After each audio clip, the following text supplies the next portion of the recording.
Let's talk about everything that I got in January.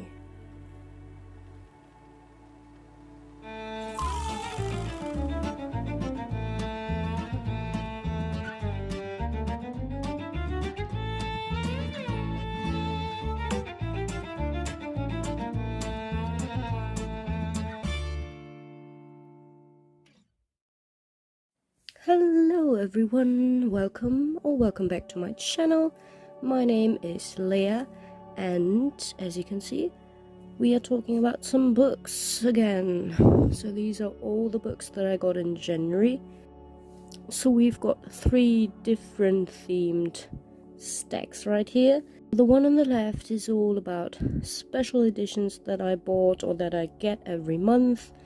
Then on the right we have a lot of sequels that I bought to finally read them, and then also just a few random books that don't fit into the other categories. So let's dive right in. We will start with the stack on the left because I filmed a video for every single book on there, so I don't have to show you the edition in detail, but I can go over the content or synopsis a little bit. So the first book is The City of Stardust by Georgia Summers, which is the Fairy Loot adult book of January, I think. So this one follows a cursed family where members of the family just vanish regularly, and it's all because of something that happened in the past, and this person who does it to them, called Penelope, just doesn't forgive. And then I think the mother of the protagonist tries to break the curse, but she probably failed, so protagonist has to go on a journey to find the key to this City of Stardust and do things about it. I have no idea what else is in there. I don't know if there's any romance. I don't know if it's historically inspired by anything or just straight up fantasy, but the edition is very, very beautiful. So if you want to know more, you can check out my video where I also read the synopsis for a little bit more and show you everything that the special edition has to offer. The next one is Fragile Enchantment by Alison Saft, which is the YA book that Fairy Loot did for January. So this one is the first Alison Saft book that I own, I think. I've been interested in all of her works, but yeah, just never got them for some reason, but yeah, finally got one, super excited for it. And this one is a fantasy of manners, and I think it's quite similar to Bridgerton in feeling. And we've got, I don't know if it's a dressmaker as a protagonist, but some kind of craft in that vein is featured in here, which is also quite interesting, I think. So in the synopsis right here, it says that yes, we follow a dressmaker and she's tasked to do the wardrobe of the prince for a royal wedding, and the dressmaker has some magic in her blood, so she can stitch emotions and memories into fabric, but it's also part of something that'll kill her eventually. So again, someone who is cursed. Very interesting. And of course she's drawn to the prince. And then there's friendship blossoming, and also love. So we've got friends to lovers, I guess, and some kind of gossip going around, exposing their chemistry and threatening scandal. Interesting. So yeah, our main protagonist has to decide some stuff. And yeah, that's basically what's going to happen in here. It's one of the most beautiful Fairy Loot editions that I ever got. So I hope that I will enjoy it so that I can keep it. But yeah, that's the Fairy Loot wrap up. Let's move on to the next subscription box. So this is Northern Wrath, which is the first book in the Hanged God trilogy, written by Tilda Cold-Holt. Love that name. And this has been published by The Broken Binding, also in January. It's the first book that I got from their subscription. I've been on the waiting list for I don't know how many months, so yeah, finally got tier 1, no, not tier 1, tier 2, but that's fine with me. I don't really need the stuff that they offer with the tier 1 subscription, so yeah, finally got one, excited for it. It's always fantasy, I think, that they publish in the subscription. Maybe there's some sci-fi in it as well, but I think it's mostly fantasy. And you get the whole series, which is also quite cool, because with other subscriptions like Illumicrate or Fairy Loot, you always get the first one, and then you have to buy the sequels outside of the subscription. So I like that Broken Binding decides to just give you the whole series. And yeah, I'm excited for the book. I hope it's similar to maybe The Last Kingdom, because I really love the series and also the first book, and I think Broken Bindings books also are adult books, so yeah, hopefully there's not some YA mixed in there, because I'm just excited for some adult fantasy at this point. And I don't really remember much. I guess it's Viking fantasy. But yeah, that's basically all I can tell you, because there's no synopsis in the special edition. Again, I have a video showing you what it looks like in detail. So, I mean, there's Vikings mentioned multiple times, so I guess that's what it is. Very historical, probably. I have no idea if there's a fantastical twist in it. If there's not, I would be fine with it as well. I do love historical fiction, but historical fantasy is also quite cool of a combination to read. So yeah, I just need to read it to find out. Also, this is, I think, a book that isn't that often seen on BookTube, so maybe it's a hidden gem. I will only know if I read it. And then the last 3 books are actually from Owlcrate, which I'm not subscribed to, and these books have been sold outside of the subscription service, so I just had to get them. These are the Shadow and Bone trilogy by Lee Bardugo, and I'm a big fan of the whole universe, but in particular Shadow and Bone and also King of Scars. These are my favorites in the universe so far, so yeah, just had to get them, and I love these editions. Again, I do have a short video featuring the special editions somewhere on my channel, so if you want to know more about it, check it out. It also has illustrations, which I forgot that it had, if I even knew that before buying them. I don't remember, so that was a nice surprise for sure. And yeah, I'm excited to display them on my shelves. Now I own my second copy of these books, and then I will also get the annotated LitJoy version whenever they start sending those ones out, so I will have 3 copies, which is unfortunate, but they are all just so beautiful. So yeah, I don't know what else to say. It's a Russian-inspired YA fantasy series that is quite well known. It also has a Netflix adaptation, which is also quite cool, but I do prefer the books. And I'm quite mad that they don't put out the next season. That's just crazy.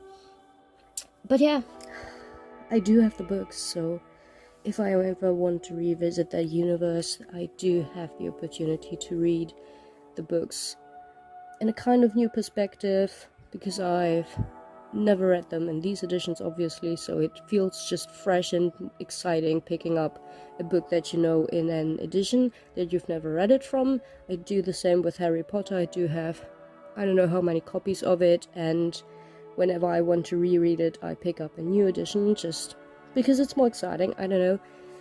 So yeah, don't know what else to say. It's a great series. If you haven't picked it up, you should definitely try it out.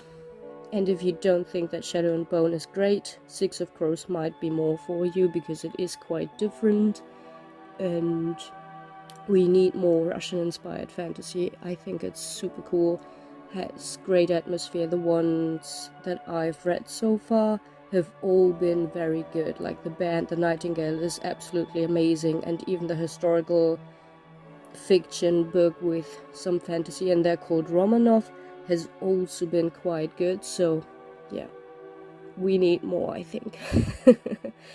So yeah, beautiful editions, had to get them. Alright, so let's move on with the Sweekles. Sounds like some type of creature from the Harry Potter universe. No, we will look at sequels now. That's the word. Starting with something that isn't really a sequel, but I'll count it as one because it's set in a universe and takes up after the events of that book, so it's kind of a sequel, whatever. The book I'm talking about is A Haunting on the Hill, so this is kind of a follow-up to The Haunting of Hill House by Shirley Jackson, which it also says on the title. So it's written by Elizabeth Hand, and it also says that it returns to the world of Shirley Jackson. I've heard mixed things about that. I think a lot of people don't really enjoy this one. But yeah, I'll see. I wasn't the biggest fan of the original, only gave it like 3 stars, so maybe this is going to be more interesting for me. I have no idea. But I do love the cover, so I just had to get it in this hardcover edition. The atmosphere in this picture alone is so good. So I'm really excited. And I have no idea what it's about. I think it's just about a bunch of new people that go to this haunted house and stay there for a while and stuff is happening again. I don't know anything else. But I have heard that the characters are quite annoying, so I hope they will not annoy me as much, but who knows. And to show the edition again, this is so pretty. Also the spine looks quite cool, and the back has the house again. And inside we do have an author's note by Elizabeth Hand, and also these cool sketches that I really wanted to show you. On the top you can see a sketch by Shirley Jackson that depicts Hill House, and then right here at the bottom is one by Elizabeth Hand depicting Hill House. So I think that looks quite interesting. And this is the synopsis if you're curious. I don't want to know too much about it. I'm going into it to be as surprised as possible. And I'm still currently watching the TV series on Netflix, but I've only 3 episodes left to watch. And yeah, I do enjoy it very much. It is very slow though, and I don't know if it's too long and could have been better if it had just 5 episodes. I love the first episodes, but now it's just more of the same and nothing's really happening. But yeah, we will see. I love the camera work in that one. Very fun and atmospheric. So yeah, excited to see what this book has to offer for that universe. Then the next one is Fall of the School for Good and Evil by Soman Shainani, which is the most recent book that he put out, I believe. It's the, oh god, I have no idea, 10,000th book in that School for Good and Evil universe. And this is part 2 of the prequel that follows the 2 brothers who build the School for Good and Evil in the normal series. So yeah, they are still young in there, and it's about the first few years in that school. Very different from the one that we know from the original tale, and it also has more fairy tale and maybe even mythology stuff in there. I don't remember, but it's mostly fairy tales.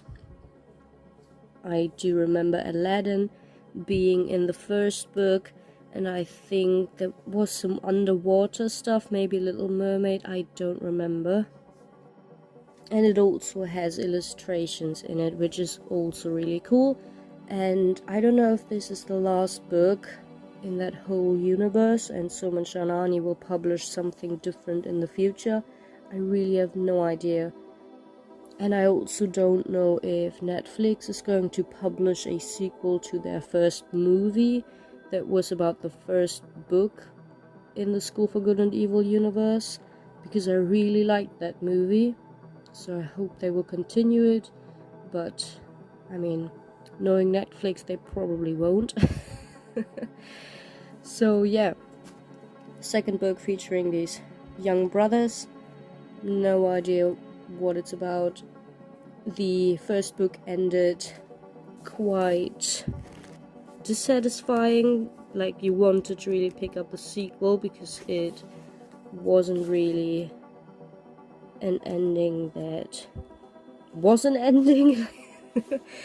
Yeah, I don't know if it's a cliffhanger per se, but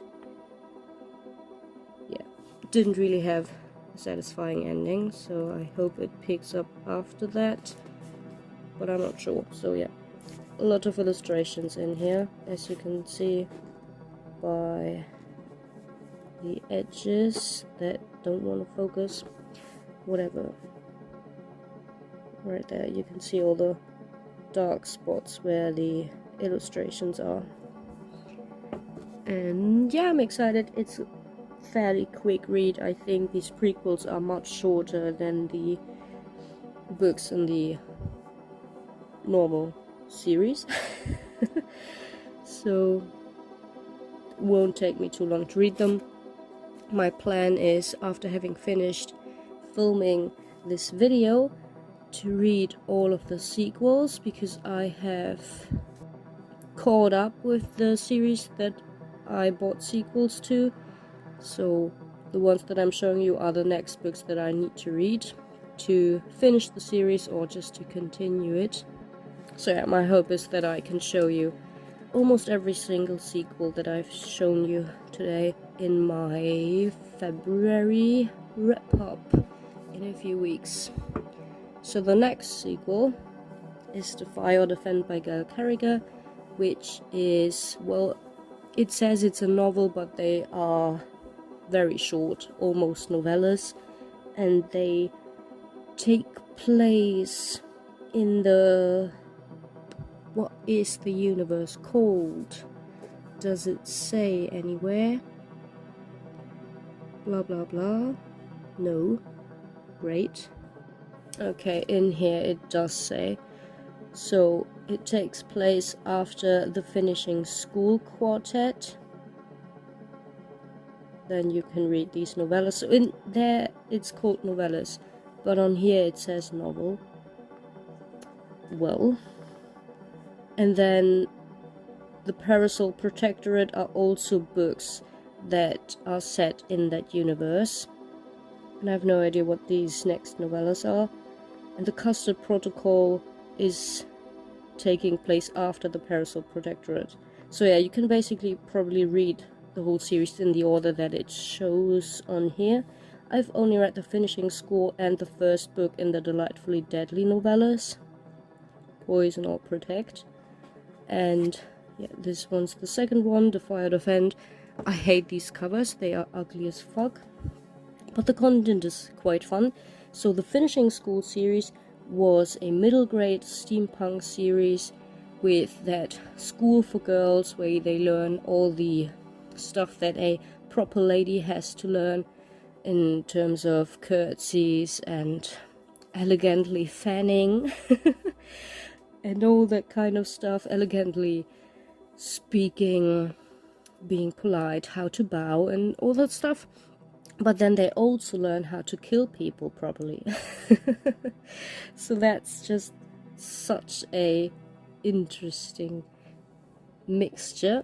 And then there's also a school for boys, but we don't learn that much about that, but it is featured in these books. And in every single book, the main characters form this girl friendship group, and I mean, they are not friends all of the time, but they do grow on each other for sure, and we follow them over the course of many years, just being at that school and trying to succeed in whatever kind of exams they have coming up, and all of their subjects that they have, their daily life there, but also an overarching plot that I don't really want to talk about.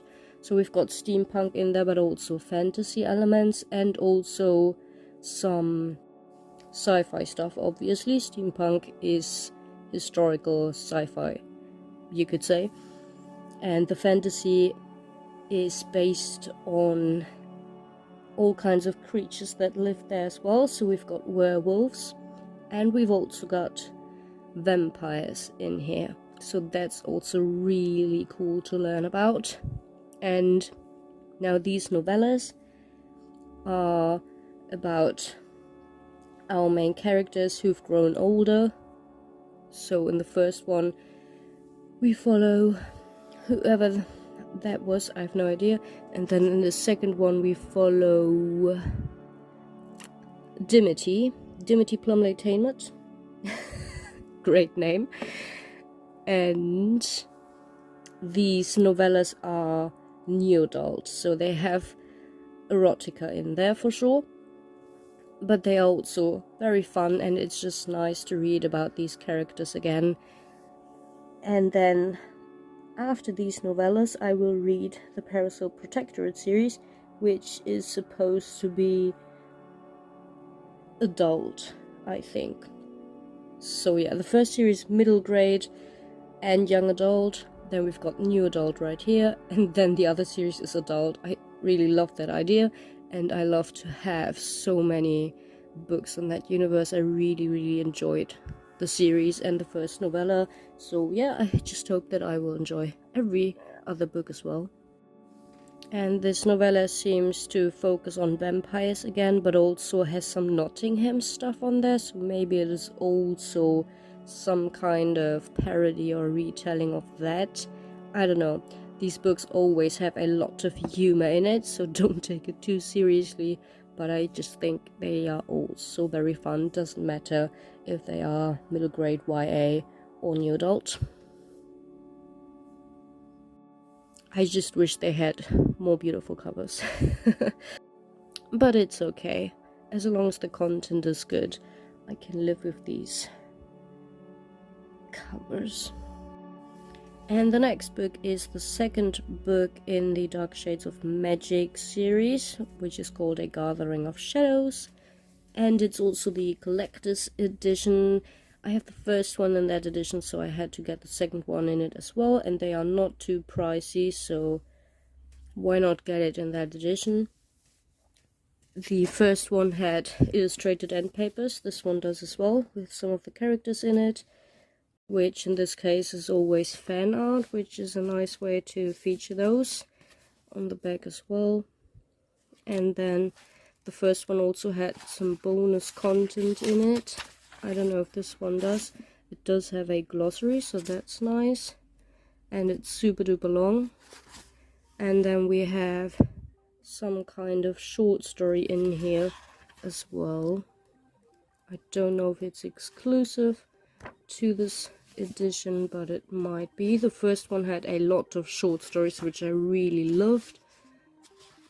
This one seems to only have one story in it. I'm sorry, couldn't see anything for the last seconds, but yeah, it doesn't matter. It's a well-known YA fantasy series again by V. Schwab, which is about different Londons that you can travel to through portals, and they are very different from each other. One is like a historical London, another is more like a brutal horror London, and then there's also one that is just your typical fantasy world with these royals in there and magical feasts. So yeah, the first one was really good. Loved the atmosphere, characters were interesting, and I just love portal fiction, so that part was very cool indeed to learn about all of these Londons. I am kind of scared going into the second book, just because I don't know if there's enough new content to be excited about. If it's just the same Londons over again, it can be quite boring, and I did hear that the first one was the best one in the series, so yeah. Not sure what to think about that, but I hope it's going to be good. Also quite a thick boy.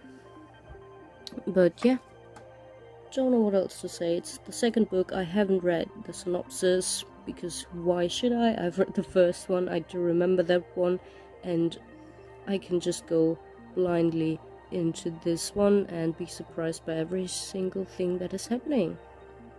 This next one is also technically not a sequel.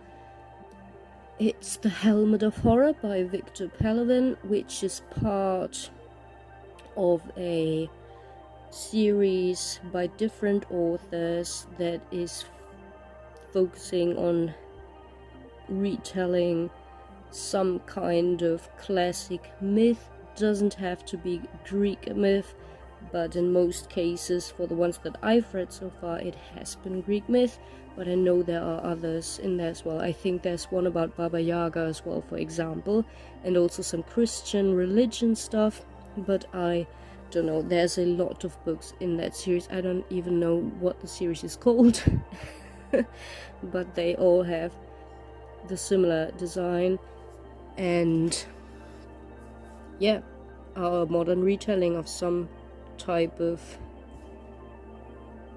myth. So in this one we have the myth of Theseus and the Minotaur, and sounds really promising if horror is written in the title. I hope this one's going to be fun. I love the original myth, and yeah, labyrinths are always fun.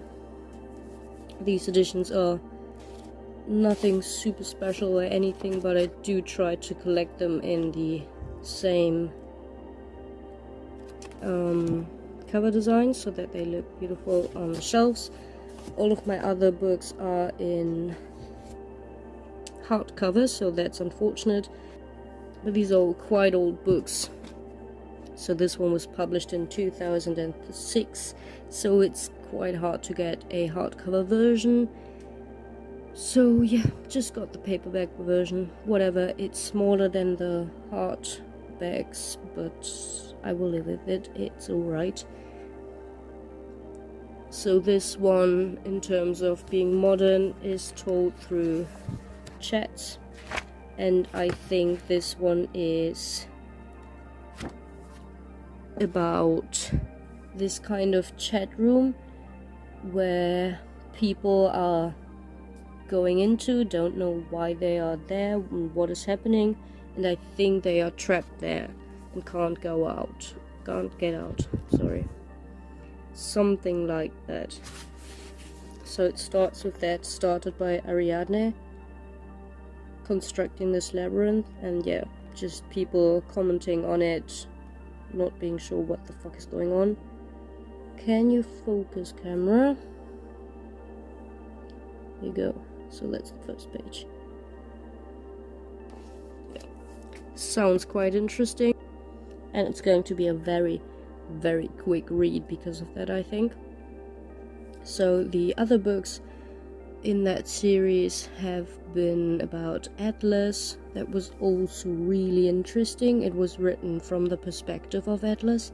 And then there was also one about Penelope, written by Margaret Atwood, I think, which was, I think, also the first book that I read in that series. And yeah, I need to buy a lot more. I haven't read a lot of them, but yeah, always excited to read more.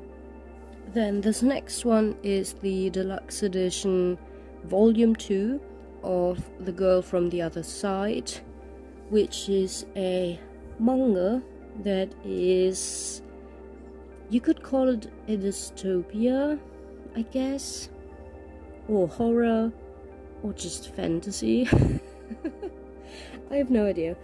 It feels like it's set in medieval times, but I think it is not.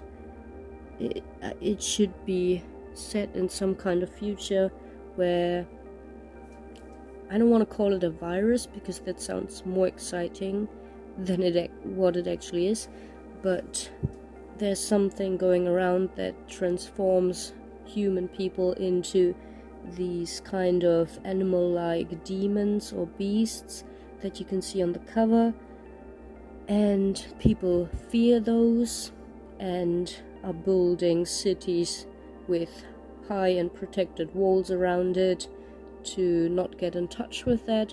And the book follows this little girl that you also can see on the cover, who befriends one of these beasts, and it's just about their daily life. The girl is also waiting for, I think, her aunt to come pick her up, but yeah, she never comes. So it's just about these two people bonding and exploring the area, surviving, and someday they of course meet some of these other humans that are scared by these beasts. And then the plot just starts with other stuff that I don't want to spoil. And yeah, I really love the first volume, so I had to get the second one. The art style is also very beautiful. I love it. It's not your typical manga art style, so maybe that's why I love it so much. Got some cute colored illustrations for every new part, and yeah, just the nature, it's so cute. And you don't have super long texts in terms of dialogue, which is also something that I just don't enjoy. If I read a manga, I want to look at beautiful pictures. Obviously there is some text involved, but I don't like it if it's too much. So yeah, this is perfect. And it's also quite sad and has some horror elements in it, which is also something that I really love. So yeah, highly recommend it if you have not read it, but it's a classic, you could say, in the manga genre, so I think most people know about it already. I think there's also an anime about it, but I'm not sure. And with this next book, we are entering the last section of this video, which is all about just random books that I got that are not sequels, and also not any English special editions that I got recently. So this is Pot by Lillian Paul, who wrote The Bees and also The Ice, and I've read both of these books, so I had to get her most recent book, which sounds super interesting. First off, the cover is amazing, I love it, but this one is also interesting in terms of content. If you've read The Bees, you know that Lillian Paul likes to talk about very important modern themes. So The Bees is about bees and how important they are, and then The Ice is about climate change, and Pot probably has something very important in it as well. So again, in The Bees, it's written from the perspective of a bee, which was so cool. Love that. It felt so epic, although it's just the life of a regular working bee. And then this one is written from the perspective of a dolphin. So I think this is going to be so interesting as well. I love underwater stuff, so I think I'm going to love it. And I think it's about the humans who are depicted as these villains for dolphins and fish in general. So yeah, I have no idea. I think our dolphin, our main character dolphin, is separated from her group and has to survive on her own, and is in some places that she don't know and explores the world and stuff. So could be quite cool. Again, this is very, very beautiful cover. Love that spine, very vibrant. And did I tell you rubbish, or was I right about the synopsis? So, it's an immersive and transformative new novel of an ocean world. And it says mythologies. So maybe there's a fantastical twist in there as well. Interesting.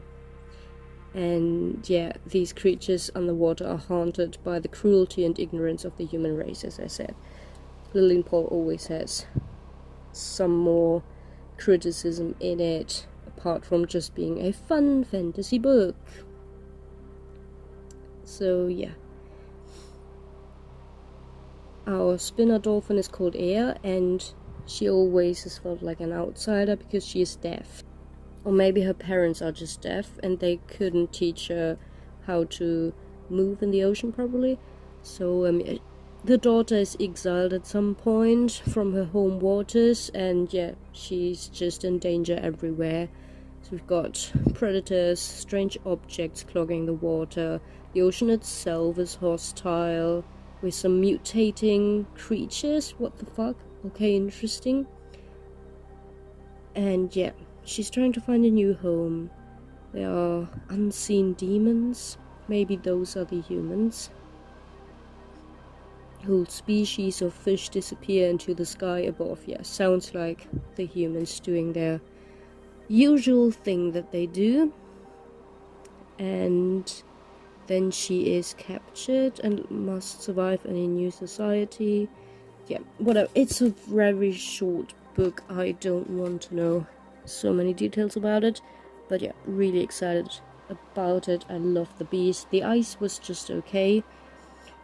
It's more of a thriller and is following just humans, so you don't have this nice animal twist in there. But yeah, this one sounds great again. Haven't heard a single thing about it on BookTube so far, so that's kind of sad, but I am still super excited. The next one is The Haunting Season, which I talked about in some wrap-up lately, and this is a short story collection which is perfect for the winter and Christmas series, so it's also an anthology with all kinds of authors in there just writing ghostly tales for long winter nights, as it says right here. And I read the second short story collection that they came out with, so I hope the first one is just as good. These are all the authors featured in here, so yeah, very, very well-known authors in there. I think I've heard of every single one and read some books of these authors so far, and I think they are also mentioned on the cover in these leaves. Love that idea. And I think the second short story collection has a lot of the same authors in it as well. So yeah, these are stories in here. Eel Singer sounds interesting. Monster, also good title. Study in Black and White also sounds interesting. So yeah, it's not that long, just 290 pages. So very quick read, and I hope I'll read it next winter, because now it's almost spring and I don't think it's a good book for that season. The other one fit perfectly into December when I read it, I think. So yeah, this is going to wait a little on my TBR, but I'm excited to pick it up eventually. And then we're almost done, only 2 more books left. This is a German gothic book, I think. It says it's a thriller, but it looks very much like a gothic. Well, it's written by Rebecca Nedley, and it's published in the German publishing house called Festa, who publish a lot of really good books. This seems to be her debut novel, and it says it's perfect for fans of Susan Hill and Laura Purcell, so that sounds very promising. And it's also historical, so it takes place in 1860 on this very windy island that is somewhere on the Scottish coast. It also says that it's ghostly, so maybe it's a haunted house. And it follows Elspeth Swanson, who is going to be a governess for Mary on this weird island. And Mary's twin brother William has died recently, and since then Mary hasn't uttered a single word. But that's not the only riddle that is on this island, because there's gossip in town that William's death has not been an accident, but no one inside the estate is talking about it. But yeah, our governess isn't really interested in that, but then a series of very odd things are starting to happen. Yeah, your typical haunted stuff like steps that you can hear, or some kind of song that is sounding around the floors every evening, creepy dolls that are appearing everywhere, and some kind of flute that apparently summons dead people. So yeah, sounds quite interesting. I hope it's not your typical haunted house. Hope it has some cool twist in it, or just very, very great atmosphere. And then I also got this edition of 1 by 1 by Ruth Ware. This is also the German translation, and again it's perfect for the winter season, I think. And this is set in France, in the Alps, and in this luxury estate again, where a social media team is doing something, and then one by one they are vanishing, and they are trapped inside that house, can't go out, and need to find the killer, who apparently is one among them, to survive. Sounds very straightforward. I hope it's good. I've heard great things about Ruth Ware, but I think it's always a hit or miss with her books. Some are great and others you will hate, so yeah. I've never read anything by her, so I have no idea what I'll get into, but I do hope it's going to be a fun time. And that sums up the whole haul. Again, I've rambled for far too long. It's not that many books, but the haul will be fucking long again. I already know it. But yeah, these are all the books again. And as I've said, I'll try to read as many as I can in the month of February. I don't have to read these 3 books, so that's already a plus. And yeah, hope you enjoyed the video, and I'll see you soon in my next one, which will probably be my January wrap-up. And until then, take care and happy reading. Bye!